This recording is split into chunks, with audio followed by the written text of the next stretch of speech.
हाँ क्या होगा देखिए, यूज ऑफ,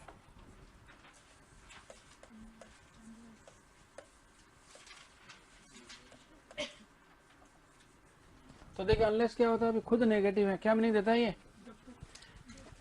टाइम नहीं है भाई साहब, ये यदि नहीं है, ये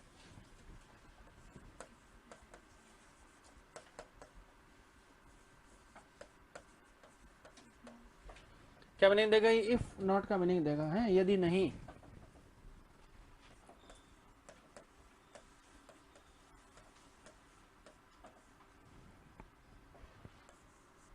इसका मतलब अनलेस क्लॉज के साथ कभी नो या फिर नॉट यूज नहीं हो सकता, क्यों कि पहले से क्या है, नेगेटिव वर्ड है ये। तो यूज कैसे करना है, बिल्कुल इफ की तरह है, बस फर्क क्या है भाई, इफ का मतलब होता है यदि, इसका मीनिंग क्या निकलेगा, यदि नहीं, बस बाकी कुछ नहीं इसके अंदर। अब गलती कैसे होगी वो देखिए आप,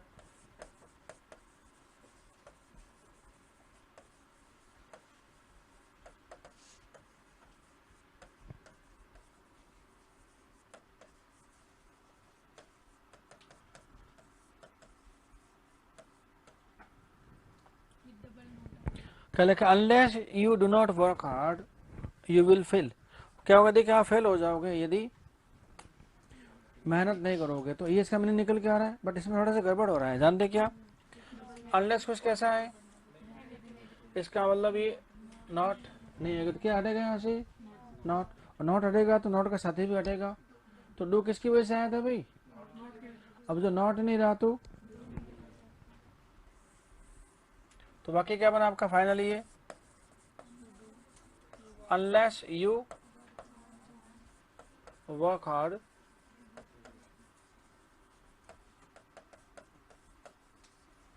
क्या होगा देखिए, यू विल क्या होगा आपका भी फेल।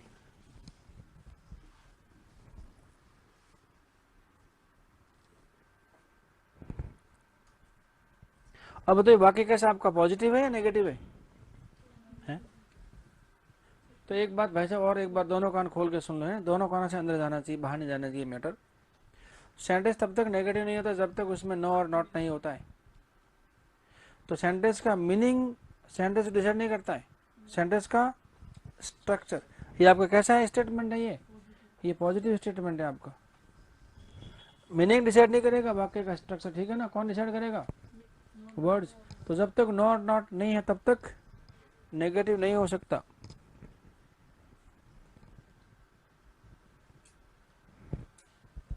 अब आपसे क्या कह दिया, किस वाक्य को आप लिखो इफ से,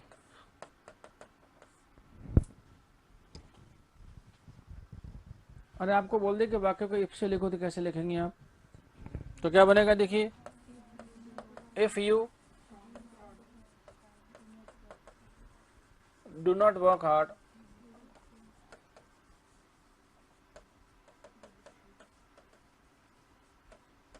क्या लिखा है, यू विल फेल। ये वाक्य कैसा आपका पॉजिटिव, और ये कैसा हो गया, ये नेगेटिव किसकी वजह से हुआ है, हाँ इस नॉट की वजह से हुआ है।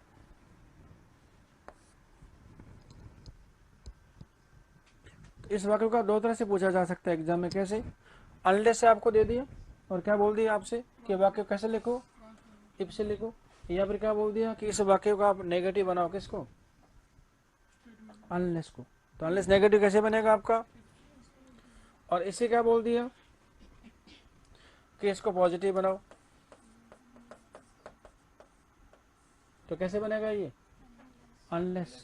ठीक बात है, तो आपस में क्या हो जाते हैं, ये ट्रांसफॉर्म हो जाते हैं, आपस में बदल जाते हैं, और जो वाक्यों को बदलते हैं आपस में तब मीनिंग चेंज नहीं होना चाहिए, मीनिंग कैसा रहता है, सेम, स्ट्रक्चर बदल जाता है। तो हमारी कंडीशन कैसे बनी पता है, कंडीशन बनी आपकी इफ से, बनी कि नहीं, कैसे बनी, हैड से, कैसे बनी, वर से, कैसे बनी, अनलेस से बनी, ठीक बात है। और कौन बना सकता है कंडीशन, तो लिखिए अगला जो बनेगा आपका सेंटेंस कंडीशनल,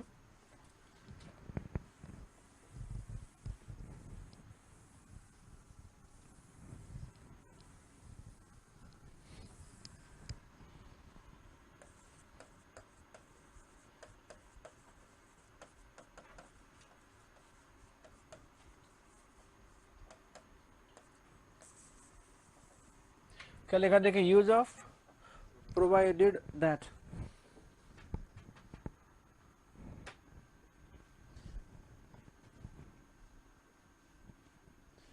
क्या देखिए, यूज ऑफ क्या होगा, प्रोवाइडेड दैट। इसका मतलब क्या होता है, शर्त यह है कि, यहाँ पर शर्त ही क्या निकलेगा इसका हिंदी में, नहीं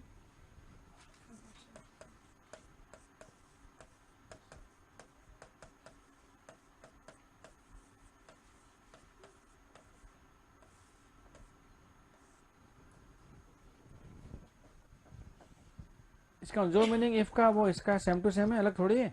इसका मतलब क्या हुआ,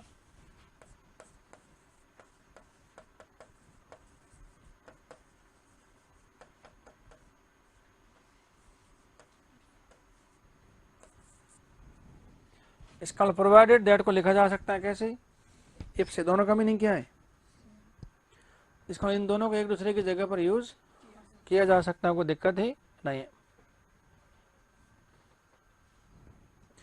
तो एक वाक्य लिख रहा हूं, उसमें क्या फिलअप करेंगे देखना अपने हिसाब से, है ना।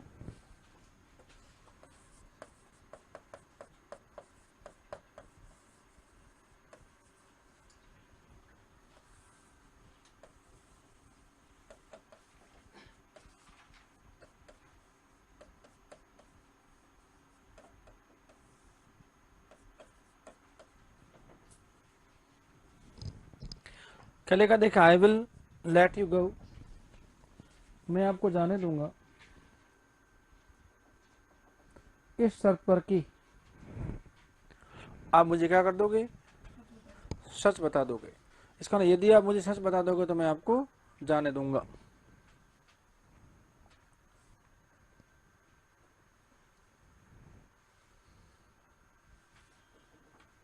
हाँ भी, क्या लगाने का मन कर रहा है?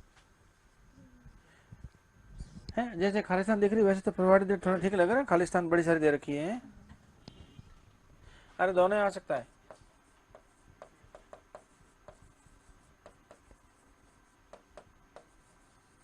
इसका मतलब दोनों एक दूसरे की जगह पे आ सकते हैं, कोई दिक्कत नहीं है, लेकिन थोड़ी दिक्कत है।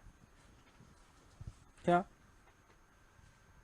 तो देखिए इफ कहाँ आ सकता है, वाक्य के शुरू में, कहाँ आ सकता है, बीच में, लेकिन प्रोवाइडेड दैट कभी वाक्य शुरू करने की स्थिति में नहीं होता, बस ये फर्क है, बाकी दोनों कैसे हैं, सेम है। तो एक नोट क्या बनेगा, तो लेके प्रोवाइडेड दैट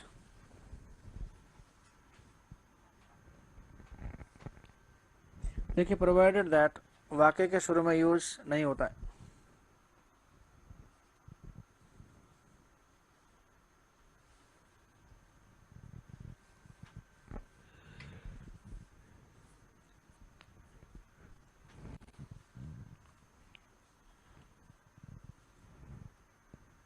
तो वाक्य के शुरू में यूज नहीं होता, बाकी दोनों कैसे हैं, इफ और ये दोनों सेम है, कोई दिक्कत नहीं। तो हमारी कंडीशन कैसे बनी,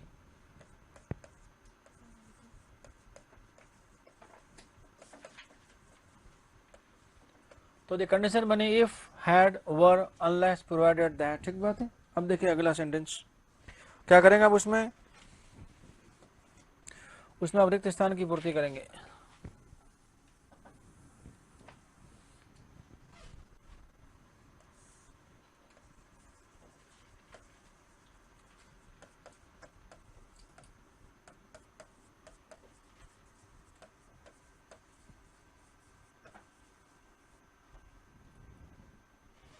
क्या लिखा देखिए, dash you have time please help me.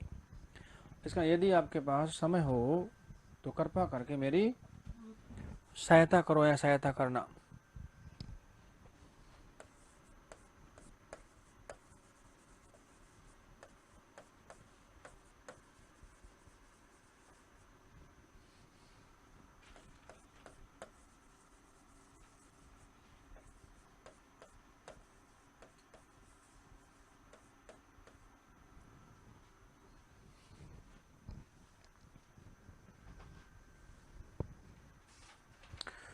जो आप ढूंढ रहे हो वो तो इसमें है ही नहीं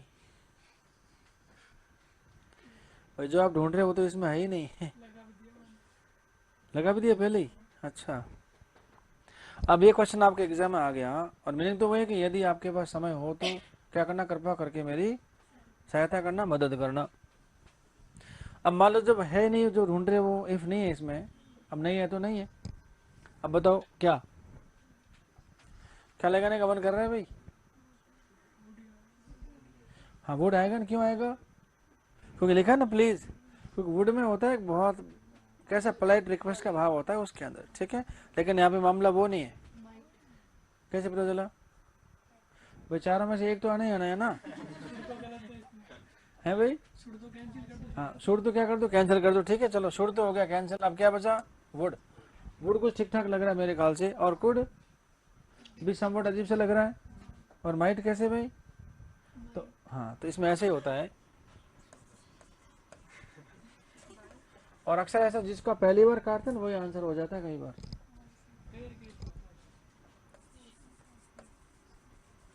इकलौता मॉडल है जो क्या काम करता है भाई? इफ की तरह काम करता है।